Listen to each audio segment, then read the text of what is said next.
ہم کریں گے ہر مظلوم کی حمایت۔ السلام علیکم ناظرین، میں ہوں حرین فاطمہ اور آپ دیکھ رہے ہیں حمایتی نیوز HD چینل۔ نظر ڈالتے ہیں آج کی اہم خبر پر۔ ٹی بی ایک قابل علاج مرض ہے، مستقل علاج سے قابو پایا جا سکتا ہے۔ ان خیالات کا اظہار district health officer doctor Amir Raza نے district health authority Bahawal green star social marketing کے زیر اہتمام ورلڈ ٹی بی ڈے آگاہی واک اور سیمینار سے خطاب کرتے ہوئے کیا۔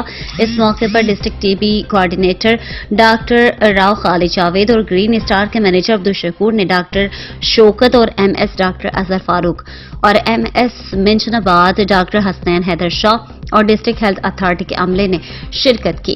گرین اسٹار کے مینیجر عبدالشکور نے شرکت سے خطاب کرتے ہوئے بتایا کہ پاکستان میں گرین اسٹار کے 5000 سے زائد پرائیویٹ کلینک پر ٹی بی کے مفت علاج اور تشخیص کی سہولت دستیاب ہے۔ District T B coordinator doctor Khalid Javed نے کہا کہ ٹی بی قابل علاج مرض ہے، اس کی احتیاط ضروری ہے۔ اب تک کے لیے اتنا ہی۔ مزید خبروں اور اپڈیٹ سے باخبر رہنے کے لیے دیکھتے رہیں حمایتی نیوز HD چینل۔